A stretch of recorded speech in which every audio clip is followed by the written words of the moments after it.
Baseball is fun again in Philadelphia. This is unbelievable. Bryce Harper has come to the city of brotherly love. And this Phillies lineup right now, it is absolutely stacked. The only thing stacked, more stacked than this Phillies lineup right now is that triple from way back. 9 patties on that bit. Phillies lineup only got 8 patties right now. Tony Del Grosso is here. I'm Adrian Fedque. What do you think about this? Stacked lineup. Bryce Harper's back in Philadelphia. Baseball is exciting again. Well, first of all, I don't know how you eat a burger with 9 patties in it. Do you split that up and, do you whip out a fork and knife for a burger? Because that's, all right. But anyway. It's a little bit too much meat for me. All right. I'll leave it at that. Yeah, this is definitely – see, people are already trying to compare it to the 2008 team. I think that's unfair and a little premature. But this team, potential-wise, I will say – has a chance to be at least as good as that team and probably has more depth overall. There's more length to this lineup. Right now, I wouldn't say the 3-4-5 is quite as good as Utley, Howard, Worth in their primes, and with Jimmy and Shane at the top. But this lineup is really good. It's really deep. And looking at the rest of the National League, it's probably a top 3 or 4 lineup. Dodgers, Cubs, some other teams are up there in that mix, but this team, is definitely probably approaching 800-900 runs scored this year. Hopefully, you'd think. Yeah, and the thing that I'm loving most is, we're gonna get compelling baseball throughout the summer. Yes. It's been boring. It's been stagnant. It's been watching paint dry, and now this team, they're going to be obviously in the thick of the playoff race. I would think that they're probably going to win the division. We'll see. So we'll see what happens, but just get down to the ballpark and the stadium being filled again and just rocking with the crowd and just the energy in the place. It's going to be awesome. Yeah, to me, there's nothing like playoff baseball, and hopefully we'll be able to experience that this October. We were just talking off air. It's been almost a decade since this city had this kind of excitement about the baseball team. And personally, I don't know. Philadelphia is obviously a great sports town. There's always the debate: is it a football town? Is it a baseball town? It's a basketball town. I think we all know deep down it's a football town. But when the Phillies are rocking, this is a really, really, really, really good baseball town too. It's a fun place to go down to, fun place to hang out. Like I was saying to you off air, it's almost a double-edged coin to me because on one hand, I'm so excited to have all these fans back, so to speak, or at least, talking about baseball again. Not that they ever, left or weren't fans, but bringing all these people back also means a lot of moronic comments from people who clearly haven't watched baseball in 5 years too. So to those people out there, I kindly ask you to shut the fuck up for and just let Kapler and them do what they do, and you'll understand. But yeah, it's exciting, man. It's real exciting. We'll get into Kapler later in the show. I got good stuff on Gabriel and some Kaplerisms and some goodness. So and probably bust out the coconut oil and all that good stuff. All right, so I want to talk about Bryce Harper now. And I saw something on Twitter. I don't know if you saw this, and I don't even remember what it was exactly. But it was something about him being overrated and how people thought he was the most overrated player in baseball. So what did you think of that? Did you see that? Yes, I did see that actually. It was an anonymous player's vote, correct? I forget what it was exactly, but now I don't know. It was like 62% or something. It was.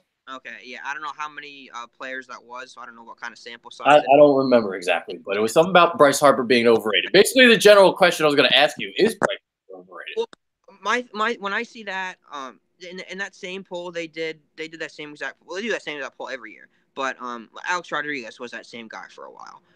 It's part of it is due to the fact that he's been literally a prodigy his whole life. Cover Sports Illustrated when he was 16, blah blah blah. Broke into the big leagues at 19. So to me, that's part of it. But the main thing there is his contract. He right now is the second highest paid player in baseball. And I don't think he's the second best player in baseball. He has that potential. he could. By the end of his contract, you could say, oh yeah, he was the second best player in baseball behind Trout for that period. But right now, he's probably top 10 or 12. Um, but there's still a few guys who are clearly better than him at this moment. So that's why I think the players voted that, because they see a guy who's pretty much been coddled his whole life, been told he's so great his whole life. And while he is great, he's not the greatest. So players naturally are just a little irked about that. Is it okay to say that he is slightly overrated, because the perception is that he is the second best player in baseball by casual baseball fans? They Right. would say that Mike Trout is the best, and then Mike Harper for a lot of casual people, I would think. I agree. No, I agree that is. I think realistically, Major League Baseball wants that to be the perception, because in their mind, um, everyone knows Trout is a step ahead of everyone else. But I think the perception is that next group of elite players, the Mookie Betts, the Arenados, the Lindors, those guys like that. I think the perception is that they're all kind of in an elite group, and you can make the argument Harper is in that elite group. The thing about Harper is he's just a lot more marketable and always has been, and they want him to be that guy. So I think that's where those numbers from that anonymous poll came from. So there's that perception that he's overrated because of kind of how again how he's been a prodigy his whole life, basically the Ken Griffey Jr. of this era, and how he was brought up. Right. If you think about it, the kid, right? Yeah. So you have that side of things where he's overrated, but then you have the other side of the coin where he's kind of underrated because the baseball people, the contrarians, look at the batting average and they just think he's completely overrated. He's not even like a top 10, top 20 player in baseball. Yeah. Well, those people, again, frankly, just don't know what they're talking about. If you'd rather Bryce Harper hit 300 but only hit 10 home runs a year and only get on base, 350 instead of his career on base percentage like 410 or whatever it is, something crazy like that, then you just don't understand baseball. You don't understand how runs are scored. You don't understand the value of getting on base. Blah blah blah blah blah blah. I just feel like I'm beating a dead horse when we talk about this, because I don't really know what else to say anymore. It's just facts. Getting on base more is a lot more important than batting average. So the thing about him is, he's not like he's getting on base with singles either. This guy literally is the career leader in slugging percentage at Citizens Bank Park, and hopefully he keeps that up. Hopefully him and Hoskins are the career slugging percentage leaders for the next decade. I mean, we've talked about Harper extensively in past shows, so we're not really like going to talk about him much here. We're basically keeping it simple. We're going to get on to other subjects, but as bad of a season as he had last year, he's still like 16th in OPS. So exactly, and that's another thing I think about. With him being considered overrated, I think that's also part of the problem, because he's supposed to be that number one guy in every single category, and because he's not, then it tends people to say, "Oh, he's overrated." Yeah.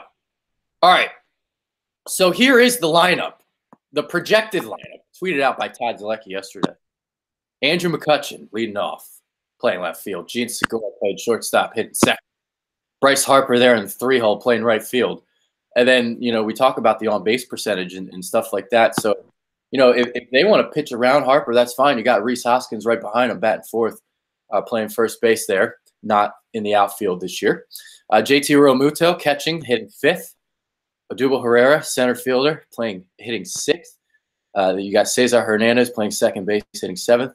Cal Franco hitting eighth, playing third base. And then obviously Aaron Nola, the starter tomorrow. So what do you think about the lineup? So I don't have any major issues with it. That's approximately what I expect it to look like.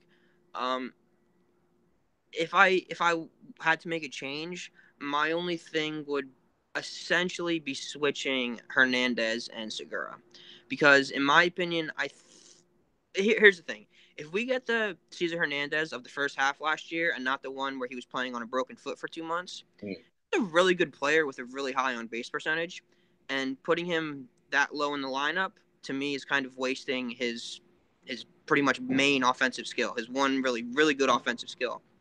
And he could also run a little bit and steal the bases a little bit. So having him there, I don't know. And you look at the career on base percentage of him and Segura. Segura's like a 340 guy. Hernandez is like 370, 380 when he's going good. So that's why I just feel like I would probably flip flop those two. With that said, I understand the thought process there, because Segura does get on base a decent amount and he can run and he doesn't strike out a lot. So that's the thought process. If another idea I had, and this would be basically to utilize both McCutchen and Segura's on base percentage, would be to have McCutchen 1, Harper 2, Hoskins 3, um, what was it then? Real Muto 4, Herrera 5. Wait, who am I forgetting? Oh yeah, Herrera 5, Probably Segura 6. 6, Franco 7, then put the pitcher 8th, and then put Caesar 9th to basically have him. So then essentially you'd have him, McCutchen, hitting in front of Harper. Yep. So and then whoever, because that 8th spot you're really going to only have the pitcher probably twice around in that lineup. So then that 8th spot otherwise is going to be Altair or Kingery or Williams or somebody. So basically what I'm saying is I like the idea of having those high on base percentage of McCutchen and Hernandez in front of Harper and Hoskins. All right. So for kind of more casual people out there that are kind of watching this show, there's been kind of this little craze lately, obviously, of your best hitter kind of hitting second now instead of like third or fourth. Right. So yeah, what's the logic behind that, Tony? Well, that's pretty much why I said go McCutchen 1 and Harper 2, and then blah blah blah, and have. Well, why Harper second instead of? Yeah. So basically the thought process, and that's actually been going on for a few years now. The Angels kind of started that with Trout. But a lot of teams put their best hitter 2 now, and that's essentially just because you go over the course of 150 games that these guys are playing. He's going to bat like 20, 30, 40 more extra times because of that one extra spot up in the lineup. And those extra times are going to mean that extra amount of production, which could lead to another win or two. There you go. All right. So the next thing I wanted to get into is Gabe Kapler. Gabe Kapler taking a lot of hate last year. But I'll tell you what, I love the Brian Kenny interview from January on MLB Network. So I'm just going to kind of play some bits and pieces from it. So the first thing I'm going to play now, this is kind of how I knew Bryce Harper was going to come to Philly because of how Kapler and Harper hit it off in Las Vegas. And let me tell you what, man, I can totally see them romancing over coconut oil. They were probably rubbing it all over their fucking bodies. I think they lift weights and rub coconut oil on each other. Like absolutely, they do. And then they get coconut fucking flavored vodka. It's all coconut oil, baby. Be ready to go at 7:00. That's all I care about. They're ready to go. They're definitely ready to go. All right. So here's some from that interview. Here we go. The word got out, Gabe. Harper and Kapler really hit it off in the Las Vegas meeting. Could be a factor. He's thinking he needs to see that both quite intense. We both very intense in the meeting. How did it go? I think we bonded over stuff like training. I think we bonded over food. Coconut oil. Philadelphia has an incredible food scene, among the best in the country, if you ask me. So yeah, I think we just hit it off. He's an easy guy to talk to, and he certainly is especially competitive. We joked a little bit about a moment on the field in September when he was able to get an umpire to change a call, and what's happening. Do you remember this? Harper is going to give you a little check. Harper changed the call. I remember him talking about it. Ask the umpires to get together and collectively change this call, which he was able to do. And I thought it was now I think it's kind of funny. Then I was really upset. What were you saying? I'm saying like you let Bryce change that call, and at the end of the day, it was actually a strike in the middle of the plate either way. And so I was joking with Bryce about that, and I think we both got a good laugh at it. Lighthearted. All right, so there's that from Kapler. What are your thoughts on that a little bit? That incident right there is another example of why a lot of players, because a 25-year-old guy that should not be swaying umpires' opinion. Well, at least that's how. But I think I don't know. I get the impression that sometimes Harper and Kapler can both come off as a little disingenuous Drive, a little prepared when it comes to speaking to people and speaking to the media. I mean, Bryce Harper, like, his first couple interviews, I don't know how many times he said, and, things like that, and, things like that. But, so I think that's part of the reason why they kind of hit it off, because they both kind of know how to play the game, to the media and the fan base. But I think they also legitimately probably have a lot of things in common. Yeah, probably weightlifting and nutrition and stuff like that. And I say, there you go. Harper's got me saying that. Yeah. But, yeah, I think it's there's respect for each other, obviously, and if they win, things will be fine, and if they don't, Kapler will be fired. It's really as simple as that. Chances are, the funny thing about this, even if they have really good success, chances are Kapler is gonna be here longer than both, or excuse me, Harper is gonna be here longer than both Kapler and Klentak. Yeah, that's a good point. Chances either of them are gonna be around another 13 years, even if they win a couple. Not how those positions. We'll see. Maybe Gabe turns into a king and he just sticks around for like 40 years. Man. You never know. Never know. You never know. Well, the only guy out there that's a bigger Gabe Kapler fan than the both of us is Sean Fitzpatrick. So I know how much he appreciates Gabe. Easy for me to say. So we're gonna keep it on Gabe here. So I'll tell you what, I love Gabe Kapler because he reminds me of myself in a way, because of how he's different and bold, and he likes to try new things, and he likes to go against the grain. He doesn't really give a shit what other people say. He does what he wants to do. And what do you think about Gabe Kapler? Well, and you also look similar with your shirts off. Give yourself some credit. Oh. No, I was huge on him when the news broke, when they were talking about some candidates a couple years ago. I was relieved that they were finally going with progressive guys, not these old school managers who hate the modern game. I think some people think Kapler takes it a little too far, sometimes a little too progressive. Sometimes he overmanages, but again, I feel like you're going to see a big step forward from him this year. Hopefully, obviously he has a lot more talent to play with. He's not going to have to make all the moves he made last year. He's not going to have to make all the lineup changes he had to make last year.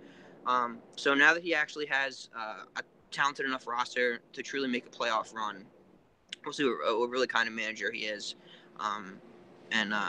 Yeah, just give him time. I think he knows what he's doing. I like Kapler. I trust him for now. All right. So here's some stuff from the interview again. I love this bit from Kapler and kind of what he learned from all the experimentation of being bold last year. So here we go.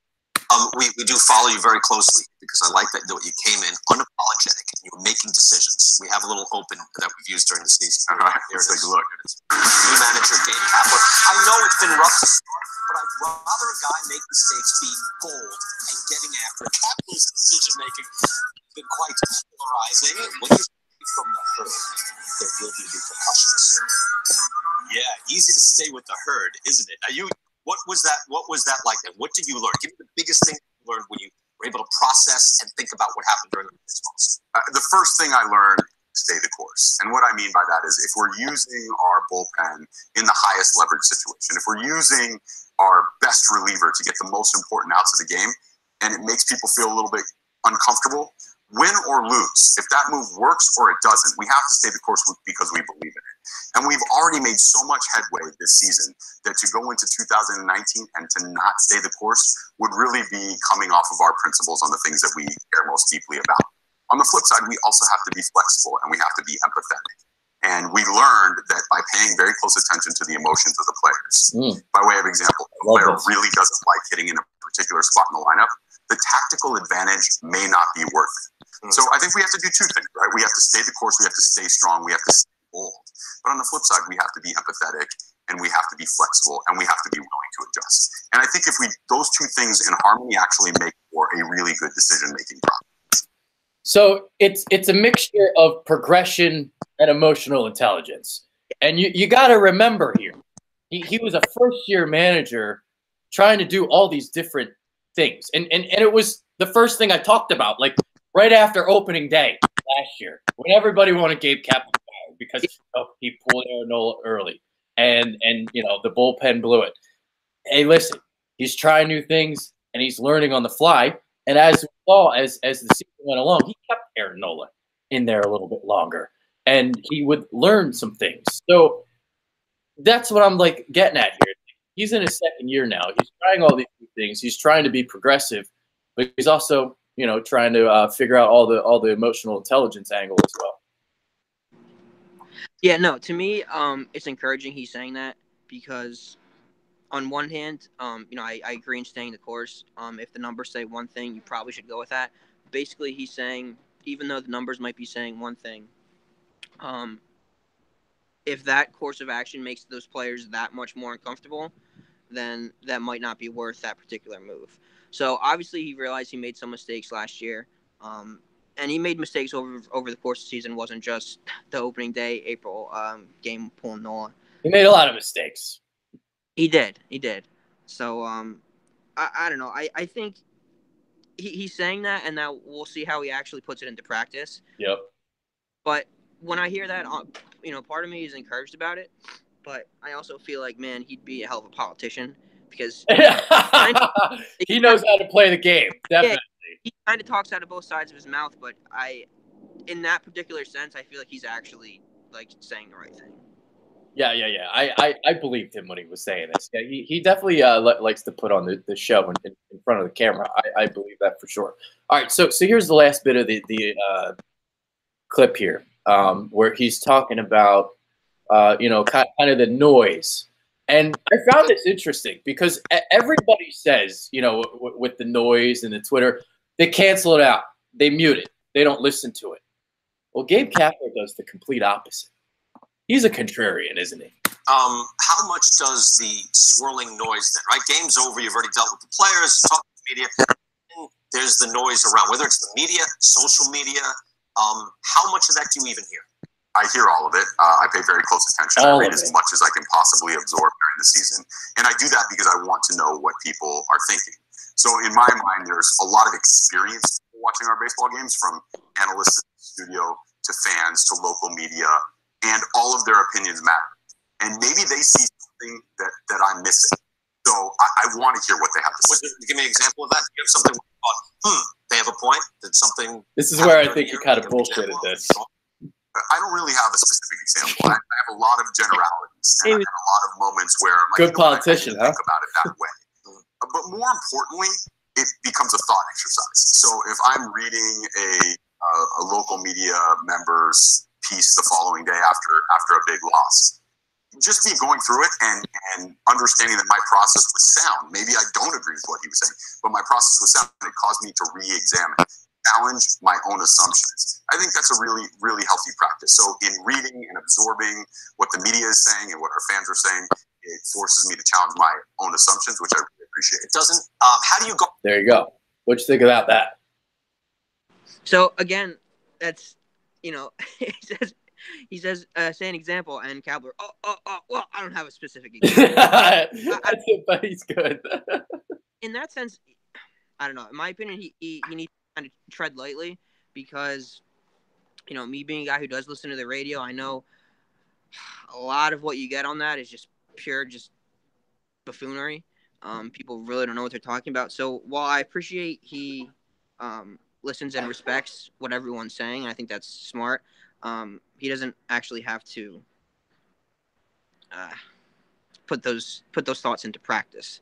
But I respect that he listens to everyone. Yeah, I'm sure he's not letting anyone deter his decision-making process. Just generalities. Just generalities. Right. Just generalities. All right. Anyway, this Phillies bullpen is going to be a little bit better this year, and that's the thing about all this and the progression. And if you want to look at a comparison, think of the Milwaukee Brewers and their run to the NLCS last year. Pitchers not going through the lineup more than two times. So that's kind of the thing here, and where baseball's going. Yeah. And the bullpen better this year. I know I'm still a guy who would still be interested in Kimbrel. I think he makes the bullpen go from good to great. Would Kimbrel be okay with being in this particular bullpen, though? That's an interesting question. He might be a little more old school. He might, say I'm pitching the ninth, blah blah blah. Think of David Robertson, how flexible he is compared right. to Kimbrel is. To be honest with you, I kind of don't think he would. Simply because if he gets his money, who really cares? That's true. The way the game is going nowadays, almost every team recognizes that the guy pitching in the ninth inning isn't necessarily your best guy. So that's a good question, but maybe that's partially one of the reasons he is unsigned yet. Maybe because some of the teams aren't that are saying, well, we're not guaranteeing you the ninth. We're going to guarantee you the highest leverage spot, but that might be the seventh, and maybe he's not comfortable with that. Who knows? I kind of doubt it, but it's possible. Yeah. But having the depth now in the bullpen, it allows you to do the things that you want to do now. Yeah, that's definitely one thing they have a lot more of than last year. I mean, there's going to be a few guys that are going to start in AAA that you could easily make the argument belong in the big on the 25-man roster. I just one more big piece, whether it's Kimbrel or maybe somebody steps up. I mean, even look at a guy like Victor Arano. He showed flashes last year where he could be really, really good. He's starting at AAA this year. I know he had an awful spring, but they definitely have some bullets down there. And over the course of the season, there's going to be a lot of guys getting an opportunity, and hopefully they'll do well.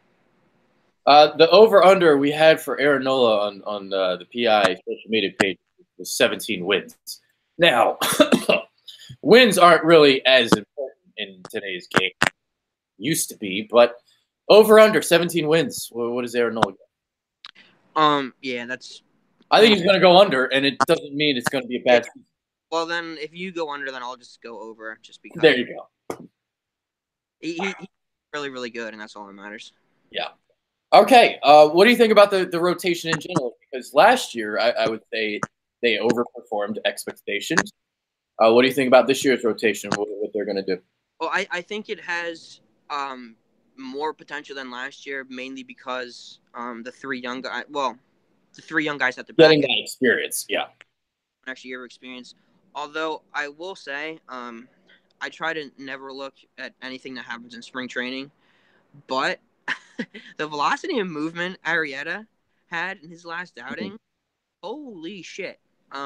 He may have completely reinvented himself, and if he has, that's absolutely huge because he was dog shit the past 2 months of last year. I mean, he could not get he couldn't get swing and misses, and he had a ton his last outing in spring. He was throwing like a 92-mile-an-hour slider, cutter, or something, not even sure. Just nasty. So if he's kind of reinvented himself and can be a legitimate number two, then that's absolutely huge. And then you get a guy like Pivetta, who everybody and their mom is expecting a breakout year from him. Yeah. And then, everyone knows what kind of stuff Velasquez has. I think you're going to see Eichhoff at some point this year, too. Obviously, Eflin is the fifth guy right now. So there's other guys going to get a shot. But I think the rotation has a shot to be one of the best in baseball, actually. Yeah, so the thing about Arrieta, the question would be, obviously he's getting a little older. So is that a question of him losing steam at the end of last year or not? Because obviously he's more of a second-half pitcher than he is a first-half pitcher. Yeah, it was just – I mean, his velocity has been going down a little bit, but it was not just the velocity and the movement just wasn't there the past couple months, really. Yeah, because we know how much movement there is on that fastball. Right. So I don't know if, what he's tweaked in terms of so maybe something with his delivery. Who knows? All I'm saying is that the last start was really encouraging. And if he's reinvented himself a little bit, that's what he needed to do. Because obviously going about if he went about this year the same way as last year, I wasn't going to cut it. Yeah. All right. How many home runs has Bryce Harper hit? Has he set a career high? What's his career high? 42? I think it's 42. I'm gonna say he hits 40 on the dot. Okay, I like that. Yeah, I see something like that. Okay, because that's it. Bank Park, he's probably going to hit like 4, 5, 6 more than he would. I mean, the thing about it is, I'll say this: I bet you he breaks his career mark in walks. He's gonna get walked this year than any other year, I expect. Does he hit more home runs than Rhys Hoskins? No, I'll say Hoskins high 30s. Okay. Both have really. Because I love the fact that Hoskins is going to get the finagle right in front of him. Hoskins realistically should be more happy about the Rhys Hoskins signing than anyone else on the team. He will directly benefit from Hoskins more than anyone else, in my opinion. I you know what? I'm going to go bold. I'm going to say Hoskins more than Harper in homers. Okay. Well, Hoskins hits 41. Harper hits 38. You can make the argument he'll get more pitches to see. So yeah, that's kind of where the logic is there. Yeah. So, and obviously Hoskins was, I wouldn't say, well, yeah, it was a little down year for him. I mean, he went through that stretch in, what was it, like May or June or something, where he was just awful. But other than that, yeah. I mean, all right. How many wins for the Phillies in 2019? I will say 91. Okay. I had 93. Okay. So the fact that I have more is kind of strange, I think. You're the positive Polly when it comes to the Phillies. I know. Well, I'm saying that based on. See, the thing is, I made my predictions last year with the thought in mind that they would add at the deadline. So yeah. I'm just gonna make my prediction just what they have right now. But yeah, if they do add a piece, or maybe they do end up signing Kimball or whatever, yeah, I could see 92, 93, something like that. Are we overhyping this team? No. I mean, the team hasn't been good in a while, and finally they should be good again. So the hype is justified. Okay. Because obviously there's a lot of turnover here, a lot of new pieces. How is everything going to mesh together? Can they mesh together in a year and figure out a way to win 93 games? Is it going to right away? Like, are they going to jump out of the gates and start 6 and fucking 10 or something? I think. Or are they going to start 10 and 6? Yeah, I think team chemistry in baseball is very overrated. I would say for baseball, it's yeah, absolutely the most overrated thing out of all the sports. It's more meaningless in baseball than it is in any other sport. Chemistry. I mean, you go back decades and decades of history of baseball of teams that won it all and absolutely hated each other. I mean, the Oakland A's of the 70s, they won 3 World Series, and they freaking hated each other. Yankees back in the day with Billy Martin, Reggie Jackson. I mean, they would fight. These guys fist fought how many times? They won World. So, the idea that you could take a collection of talent and throw it together, I do think works at least a lot more in baseball, certainly than it does within like basketball, or even football. I have always believed that baseball is the most individualistic team sport there is. Yeah, because while I would say you want chemistry. I hate that using that word, but like chemistry on the field. You don't necessarily need the chemistry on the field, really at all. I mean, the only guys that really truly need to be on the same page are obviously the pitcher and the catcher. But when it comes, I mean, even shortstop, second baseman, yeah, ideally you like those guys to have consistency and know each other very well. But everyone else, I mean, you just kind of just know what to do. All right, I guess the last question I've got for you. Were you finishing a thought there? Did I cut you off? I'm sorry. No. Oh, you were good? Okay. So I guess the last thing here is how far the Phillies are going to go here. Are they going to win a division? Are they going to do anything? Yes, I do think they're going to win the division by like a game or two. I think Washington will have 89 or 90 wins. Yeah. Make the playoffs. And just so I don't overshoot my shot, I'll say that they lose in the NLCS to. Oh, okay. So you got to. I got a feeling they're going to lose their first round playoff game in the NLDS. I mean, that's very possible. Who though? I don't know. I don't know. Yeah. I do believe in like the whole like if you're your first year playing together and you're making that playoff appearance together, I think it might be a little bit too much for some of the guys, but next year is going to be the year where they really take the leap. I think the Cubs have too much talent to not make one more kind of run. I know Matt. Like if the Phillies play the Cubs are going to beat them. Yeah, I mean the thing with the Cubs, a lot of that comes down to how Darvish is, if he can stay healthy and if he can regain form. But bottom line is, baseball is starting up tomorrow, and it's fucking awesome. Oh my God, it is starting up tomorrow, isn't it? Baseball is back in Philadelphia. That's right. You got any final thoughts? No, go Phils. All right, there we go. All right, yeah, I don't got nothing, but we're running out of sunlight anyway on your end, so we'll just hop out. All right. There it is. All right, Tony Del Grasso, aka Tony D. I'm Adrian Fenty. Baseball is fun again in Philadelphia. Hope to see you at the home opener tomorrow. Well, I'm not going to be there, but I will be at the Sixers game tomorrow night. Play ball. There it is. All right, I'm out. Peace.